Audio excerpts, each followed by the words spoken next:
What's happening? I'm on 40 on pump 4, man. You know I'm with young Breezy, man. King of the court, man. Get in there. What we doing? Why would I wait for the cash? New coupe dealers tag. Niggas going out really sad. We gon' go play with that. We really go play with that bag. What's going on, world? It's another fucking episode of 40 on Pump 4. I'm your girl, Young Breezy, and we back. Season fucking 3 with another superstar, another fucking episode. Go ahead and introduce yourself. What's happening? King of the court, man. Get in there. You know Mr. King of the Court, get in there. Yeah, bro, we've been trying to get you on for a good... Hold on, before I even start, I'm tripping. Check us out. This episode is sponsored by Stone Aid. It's weed infused lemonade. So y'all definitely check these folks out. And that's what we drinking on today. So go ahead. But yeah, man, shit. Young nigga from the East, producer. Gang shit. You know what part of the Eastside you from? Cause you know we big over here. Like folks be thinking like the Eastside is just like what folks shout out in their songs, but we big. Yeah. I'm from Alpha Road to keep it exact. Okay, be real specific. Alpha Drop Road, a pin on them folks. For real. Yeah. You know I'm the Prince of Alpha Road. I love it. I love to hear it. For sure, man. Absolutely. Yeah, Alpha Road, Stone Mountain, Lithonia. Come in from Stone Mountain, Lithonia. All of that shit. We not Xing out nobody. Through Decatur, yeah. All of it.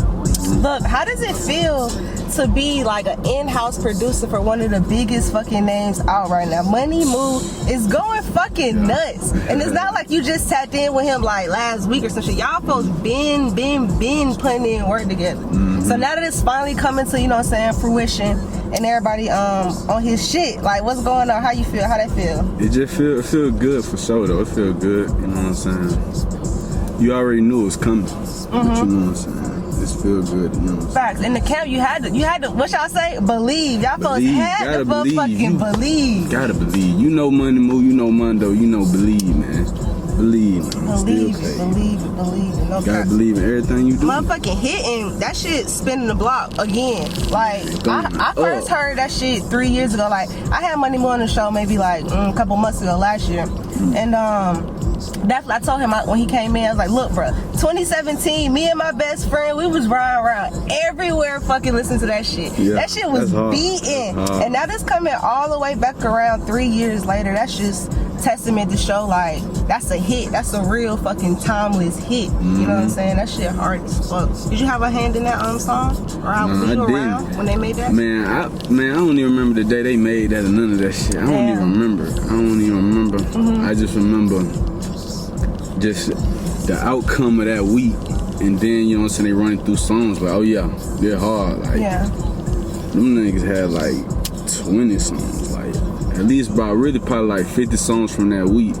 And then they was just running with all of them, but we always knew like hitting like, oh yeah. That's that one, bro. Yeah, like, hitting is that one. Like it got a whole different other bounce, different sound. But let's talk about you and the songs you produced for MoneyMu. Motherfucker, I Feel It. That's the song we used on his intro for the episode. That shit go crazy. That. The way it come in, it's like and then it just boom, it all like hits you all like a fucking train. Like I love that shit. That shit hard as fuck. Talk about that. Yeah, that's a good little, you know what I'm saying, analyzing to that. Yeah, absolutely. So how that song came about, me and Mondo was in the studio, and Mu was rapping on something though. He was in there recording, but we was in the studio. He was like, we need some collab beats for the tape or whatever. Okay. So we like, hell yeah. So I went back home that night, and I just basically, for that night, I basically just was just on that, brainstorming like what, alright, come on, coming up with it, boom, boom. And I heard someone like, oh yeah, I know Mondo will fuck with this. But I left it like, unmixed, I left it messed up on purpose, so when Mondo hear it, he gonna jump at it. Okay. So when Mondo got down, we was out in the studio the next day, Mu rapping on it, and then that's when he heard it, Mondo was like, oh yeah, let me grab it out. Yeah. So yeah, boom, there, he just turned it up, so he basically, cause it was like a small little portion of the song, and then when we came down, that's when we made it like a real song for it. Like he probably put like 3-4 words on it. Then when Mondo got in heard, he like, oh yeah, send them over. Then he made the beat. He finished up the beat in the studio that same day, like, and then we just was one of them really like one of them like, alright, ends, and then we're gonna get it out. And Nice. then like we didn't even know like we didn't really like think it was gonna be like, we knew it was gonna be big, but it's like it was just like a little underhand of like what we really got like for real. Right, that's just like a tease, a little taste that y'all folks, y'all tripping over this. Wait till y'all hear this. We over here holding out. What about the song Big? You produced that one right too, right? Big. Yes, I fuck with that song too. Tell me Appreciate about it. Oh man, you just brought me back. Big. Yeah. Do my homework. Yeah. So Big, man, that joint came about like I sent the beat to Rubber Band Red. That's goddamn MoneyMu brother. They was in the studio. And when they was in the studio, they just be, catching ideas from each other and move. Like, I guess he was like, I wasn't there. He like, oh yeah, he hopped on it. Then, you know what I'm saying? They really knocked out like 3 beats of mine like that day. But then they just stuck with that one. Another paid member was like, oh yeah, that one hard, but we gotta keep that. I was actually asleep, and I just had like 5 missed calls from Mondo, probably like 3 from Mu, a couple other paid members, like a whole bunch of missed calls from everybody. I'm like, bro, what the hell going on? Yeah. I called Mondo back. He like, when I get back to the spot, he was in the car. He was like, when I get back to the spot, I'm gonna call you, goddamn. So he called me, we set that up, boom, boom, because that really wasn't even supposed to make the tape. That was like, the tape was already done, and then they were just still in the studio, and then, boom, that just slid in there for real. That's hard. Yeah, salute them boy, man, that was Absolutely. You really making a whole sound for yourself, not just with like MoneyMu, but other artists. I seen you locked in with a legend, Cooley. Cooley. You really got to be from Atlanta and know what the fuck was going on. You had to be outside to know about Young Cooley. For real. What the fuck was going on with him in middle school. I'm telling you, come on, stop it. So how does it feel being locked in with a legend? It feel good. You know Did you reach out to him or he reached out to you?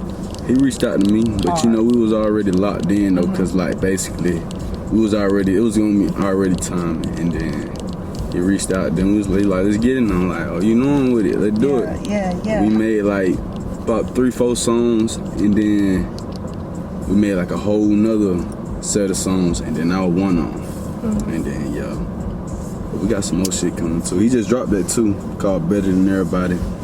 He about to drop the video on Christmas Eve. Oh, that's so hard.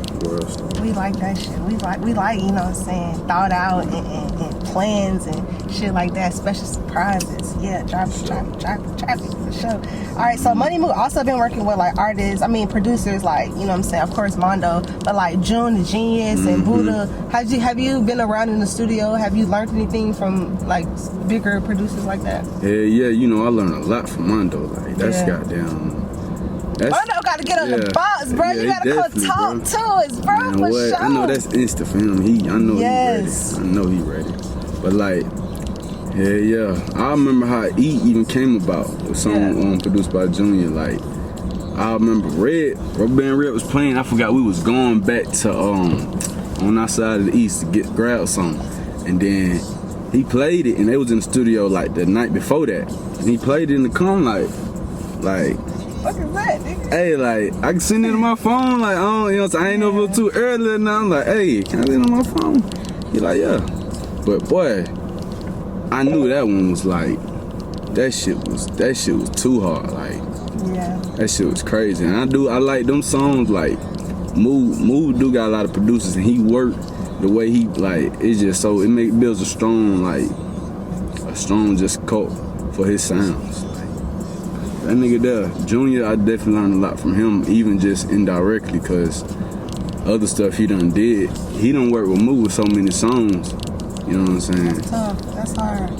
So it's like, boy, you see that a lot. You see that with Breezy, he made that Loaded, you know what I'm saying? So it's like, you see a lot of them. So since you got things that's working, you know what I'm saying, y'all like a machine, y'all putting out fucking hit after hit after hit. Do you stay with that same recipe? Do you follow that same wave? Or do you like, since they eating this shit up, let me switch it up, let me get them something different? Yeah. What's the mindset behind like a producer type? My mindset every time, even before I was even locked in with like anything, I'm gonna make the music. I'm gonna make the music that just that just come, just flow. Like even these like bangers or whatever, they just come. Like I'll make music like this, then there's your whole it'd be from to R&B to like trap. I just make it all, and then you look up and it's like, oh damn, that you can rap on that one, you can rap on that, and then we lock in and just build a whole different sound. Like, but yeah, I just keep it. I don't try to look in and be like, oh nah, Mu just need these bangers, because he still, you know, he make so much different type music. You know what I'm saying? It's like, man, you gotta make sure you still can get the pain with the flavor, with the soul. So you like to switch it up. It's not like, okay, I'm just gonna stay everybody liking this one sound. Let me just keep getting the boom, same sound. Like, but and it's also kind of like that too. More so, it's like I'll probably make 10 beats. Y'all this ain't nigga rap on about 6, 7 on them. Y'all gonna hear them like boom, boom, boom. Like, so it's like vat. It'll feel like that I'm making them like, oh, I'm probably on the same thing, but it's like I probably made like 100 beats before this one and after that one. So it's like I done made so many different sounds. So when you come and be like, man, I want something else, I got that too. I got this too. Okay, cool. Who you made music for? Man, a lot of people, man. Honestly, bro, 2020, I feel like in 2019, I probably done touched down there like everybody down there, everybody count, man. Like to everybody count. I can't even think as a person. But the people who I haven't worked with is Future and Thug. That's who I haven't worked with. Trying to get in with them for sure. Yeah. Were them some of your influences growing up? I made music with people that, you know, around and shit like that. Okay. But that's what's up. Not with them though, not personally. How would you describe your sound? Like, you as a producer, if nobody ever heard none of your music, you'd be like, oh shit, my shit like this. Like, how would you just put it into words? Good question. I don't know. I feel like I don't even know, cause it's like which side of songs you heard versus this. So I really don't feel like I got a sound, but it's just like it got more of a southern bounce, probably. I could probably say something like that. That's what's up. So you was influenced by like people like Thug, Future, some of the old heads. Who the old heads you listen to like growing up?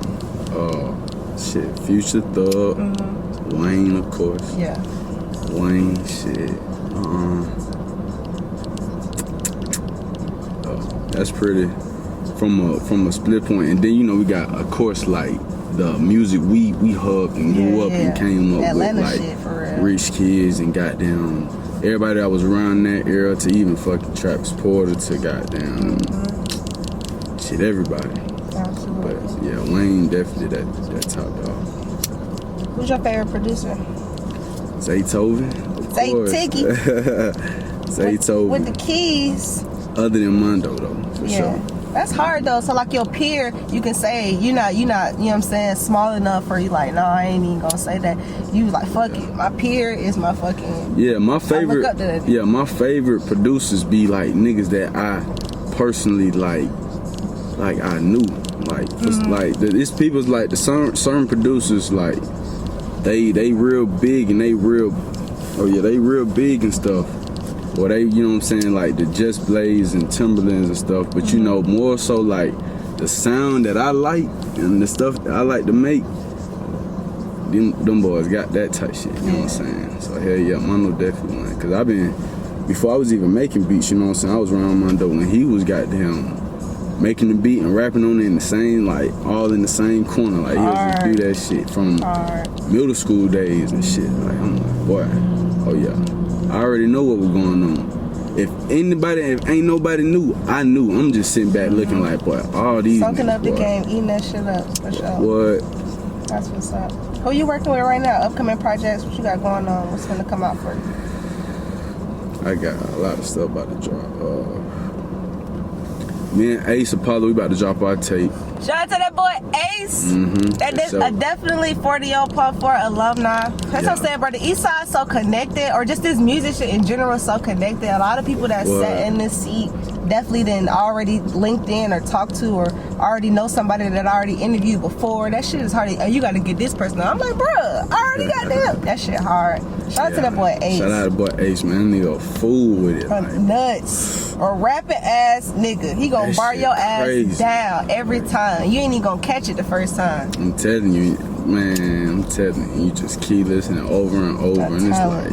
That's what's up. So who else you got? Ace, and then I got Ace. Of course, I got Bandman School. We about to drop a whole ton of music. Okay. That's the person who created the KingofDaCourt. Get in that tag.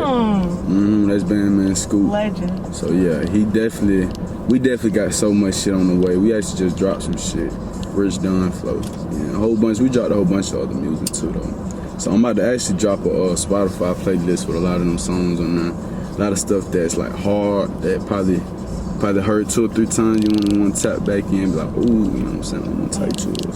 So I'm gonna have one of them, all that type stuff in there. Hard. Where can people get all the music at? All the music you finna drop? All this music all this on Apple Music, Spotify. You can go get it on. Some of it's on live mixtapes, some is on Tidal. Okay. All of it's on YouTube. All of it. Man, my God. Man, it's just so much, man. It's just so much that I gotta even kind of remember because I be working so fast and it'll just be a whole bunch. But what I got planned though, 2021 is just I'm about to dropping more songs and like start doing a lot more shit though. So it's definitely about to be.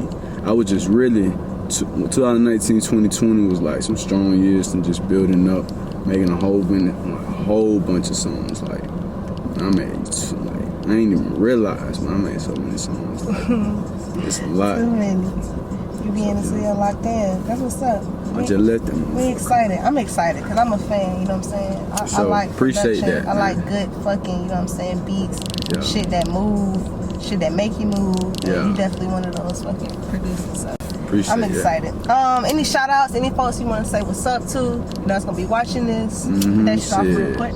Shit, shout out Still Paid. Shit. What you talking about, man? Shout out Alpha Road. You know what I'm saying? Whole bunch of gang shit. Ma Dukes, all that. Yeah, Mom Dukes, support us, all that. All of that. I love it.